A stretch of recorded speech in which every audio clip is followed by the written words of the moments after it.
Assalamualaikum warahmatullahi wabarakatuh. Selamat petang. Salam sejahtera kepada sahabat-sahabat yang bukan Islam. Okey, apa khabar semua Harap semua sihat. Okey, video kali ini saya akan sharekan beberapa tips untuk membeli rumah. Okay.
baru kita cari ejen hartanah yang boleh dipercayai.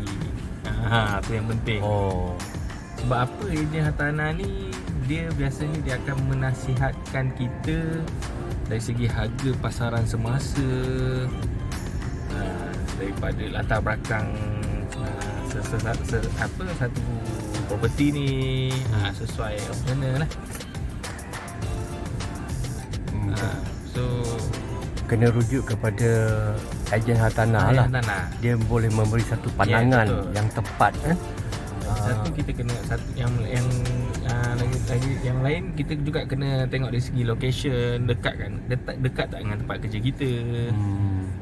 Ada gym ke, ada fasiliti apa, kondo ke, apartment ke, tempat bekerja kita lah. Itulah. So kita aspek-aspek tu yang perlu kita kena ni tekankan lah. Prasarana.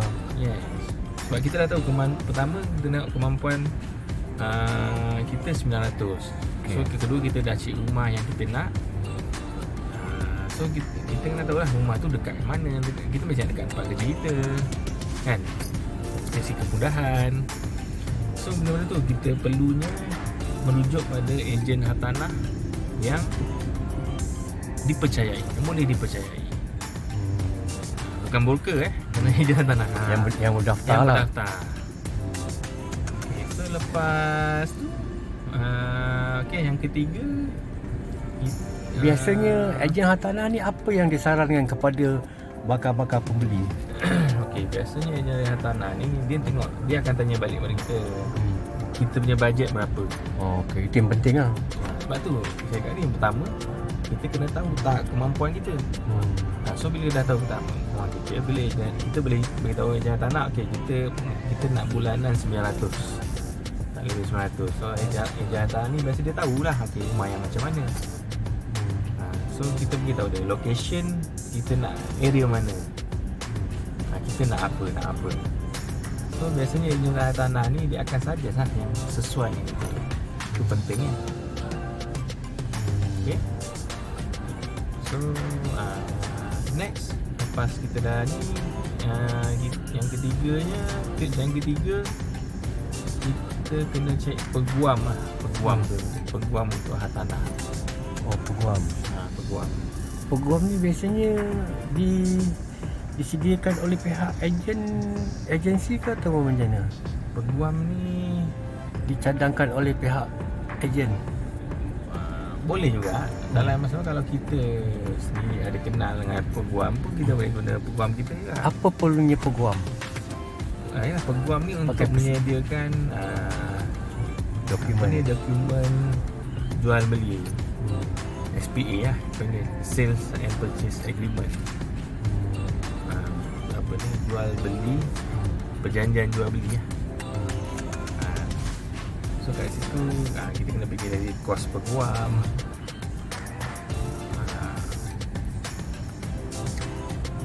Lagi apa Jika ada sebarang kesulitan bagi pembeli yang kelayakan dia tidak mengikut syarat yang telah ditetapkan oleh pihak bank, kan, kerana di luar kemampuan, antaranya dia nak cita rasa yang sebegini tapi dia cuma dapat sediakan 900 sebulan untuk bayaran bulanan. Okay. Jadi apa caranya untuk dia nak juga rumah tu? Macam mana caranya dia nak mengatasi masalah tersebut? Adakah dia perlu membuat loan tu bersama dengan pasangan dia, combine loan lah, macam mana? Okey, dia kalau dah kahwin ni lain cerita. Betul cakap, yang pertama tu tahap kemampuan kewangan kita ni, kat situ sebenarnya kita dah tahu. Kalau kita dah berkahwin, kita dah kira saja kemampuan kita combine loan dengan wife kita. Okey, isi rumah berapa, gaji berapa, kita dah tahu.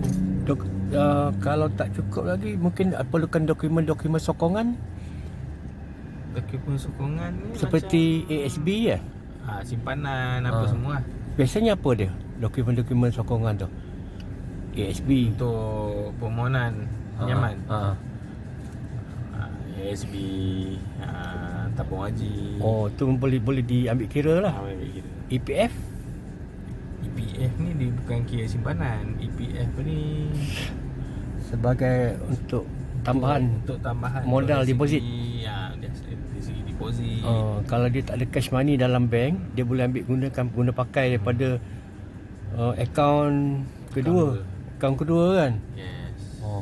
Itu antara tips-tips lah kan. Ya, betul. Tips-tips untuk Itu pembelian dalam tip yang pertama. cara mudah lah. pertama lah. Kita kena ni lah. Sebab pertama tu tahap kemampuan kewangan ni Penting. Kita kena fikir dari segi apa, kos kos guaman, kos apa, 10% deposit tu, kos MOT, and stamp duty ni kan. Ni semua kos lah tu. Okay. Tu termasuk dalam kos kemampuan tahap kewangan kita lah. Bagi pemohon yang masih belum lagi mempunyai rumah dan dia layak dengan syarat untuk memiliki rumah pertama lah, biasanya bank akan offer kan 100% loan lah ataupun macam mana. Itu lain lah. Itu kalau rumah baru lah. Rumah pertama boleh, ada bank yang boleh buat 100% loan, tapi ada syarat kriteria dia lah. Antaranya rumah mesti bawah 500,000, dan gaji tak lebih daripada 5,000.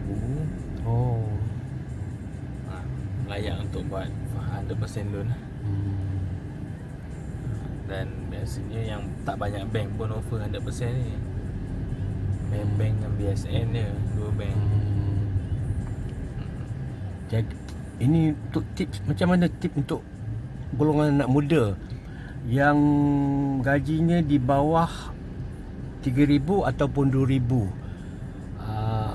Apakah rumah yang sesuai untuk dia, untuk mereka ni?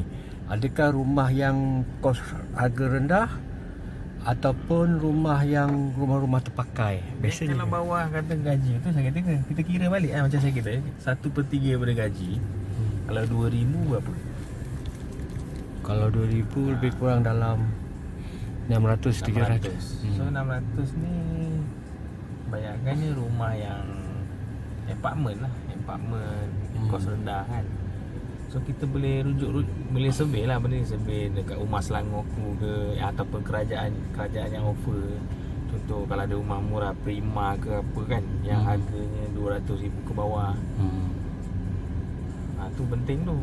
Betul cakap, yang pertama sekali memang paling penting kita kena tahu kemampuan kewangan kita. Bila tahu baru kita pergi ke saluran-saluran yang lain ni, kita nak tahu okay, rumah ni kat mana, apa yang ada offer tak daripada kerajaan rumah yang bawah ni. Contoh rumah Selangorku ke, rumah kos rendah ke. So dia kena ambil tahulah benda tu.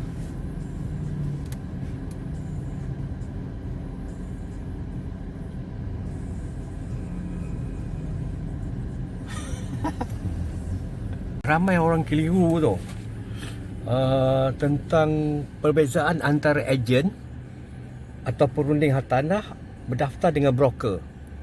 Banyak yang menganggap mereka merupakan orang yang sama.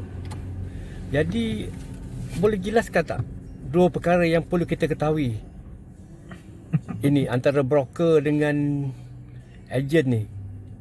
Okey. Apa perbezaan dia? Mengikut kefahaman saya lah broker ni, apa perbezaan broker dengan ejen hartanah yang berdaftar?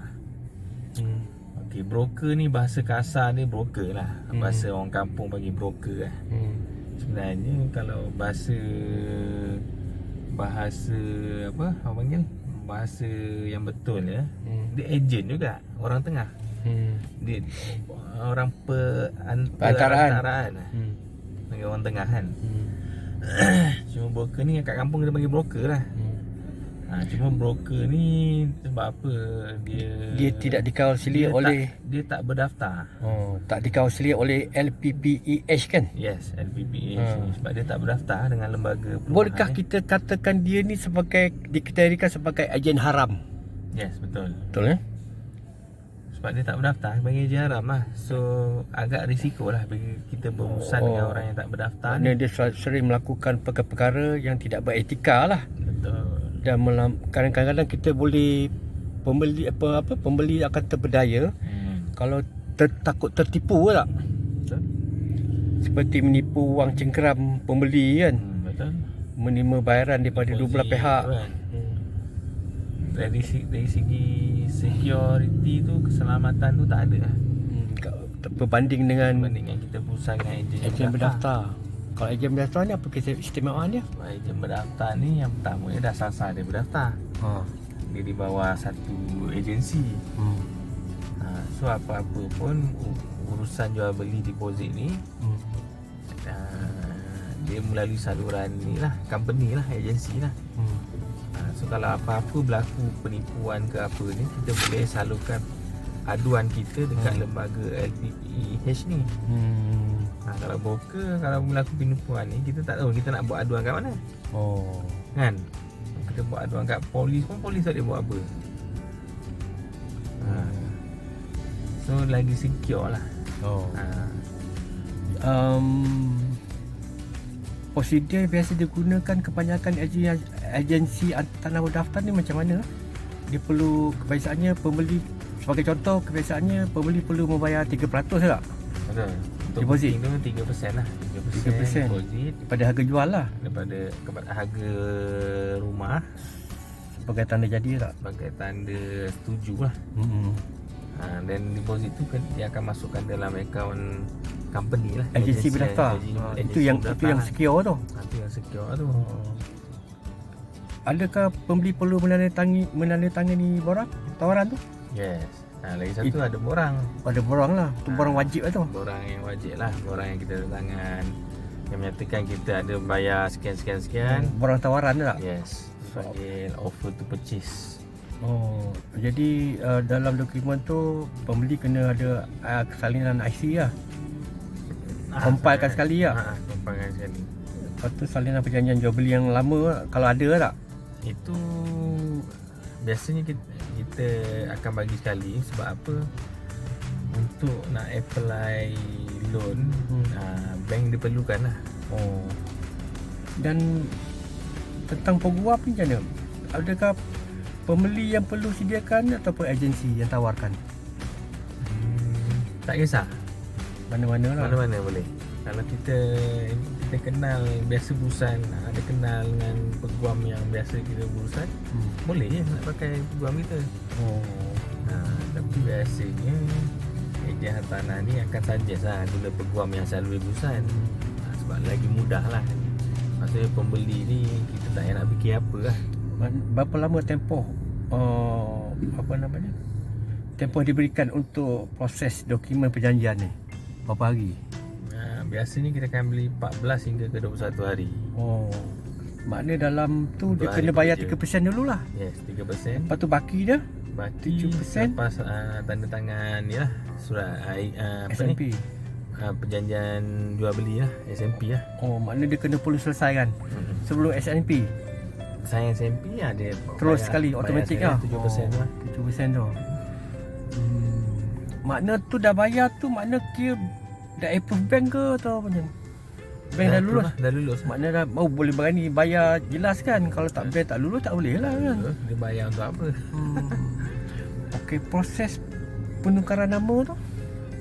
Lepas dah saya SMP tu nanti lawyer akan buat lah untuk proses untuk penukaran nama. Dia akan buat konsen dekat pejabat tanah. Bagi hasil untuk penukaran nama ni dia ambil masa dalam tengok status status tanah. Itu semua tu lawyer punya kerja punya. Semua lawyer punya kerja. Tak ada pembeli sama agensi tak terlibat lah. Tak terlibat. Kita cuma tunggu lah lawyer buat je. Kalau kata status hak milik kekal freehold 3 bulan ke 4 bulan settle lah. Kalau leasehold pajakan ni 99 tahun ni, sebelum dia punya masa dia panjang sikit lah. Panjang lah. Ingat paling panjang pun dalam berapa lama? Paling cepat mungkin dalam 6 bulan hingga ke 9 bulan. Boleh jadi ke setahun. Okay. Tapi kalau misal kata loan dah lulus, walaupun tukar hak milik ni masih lagi dalam proses, boleh tak para pembeli tu menduduki rumah tersebut sebab payment semua dah bayar? Tak boleh lagi sebab nama tak tukar lagi. Tak boleh ya? Tak boleh. Sebab penjual owner still bayar bank lagi. Still bayar bank lagi. Ya. So still milik owner lagi rumah tu. Okey, proses transaksi permohonan ni macam mana? Dia berapa lama dia punya duration dia, tempoh daripada dia bersetuju, pihak pembeli bersetuju untuk membeli rumah tu, kemudian dia proceedkan dia punya dokumen kepada pihak bank. Berapa lama tempoh kelulusan? Biasanya normal lah. Biasa Jadi dalam untuk masa tips- 14 hari lah. 14 hari juga. Mana tak lama lah proses. Kejap dia. Itu kena meeting tu. 14 hari Pihak bank kerja. meeting lah board dia. Pihak bank dengan board dia sekali meeting lah untuk nak dapat kelulusan tu lah. Tunggu kelulusan dia lah. Betul. 14 hari je. 14 hari. Paling lama Paling lama jadi 21 hari. itu Then, kalau 3 itu, minggu ke 4 minggu lah. Sebulan lah, paling lama sebulan lah. itu kalau tak ni lah, itu kalau tak ada apa-apa, tak ada apa-apa masalah lah. Kalau tak ada pun masalah, biasa 2 minggu settle lah. Minggu. Kalau ada apa masalah macam dia punya Kalau ada masalah dari segi mungkin dia nak dapat tak cukup deposit ke, dokumen ke apa ke, itu makan masa sikit lah. makan masa sikit. Macam tu ni antara tip-tips lah, tip-tip untuk beli rumah kan.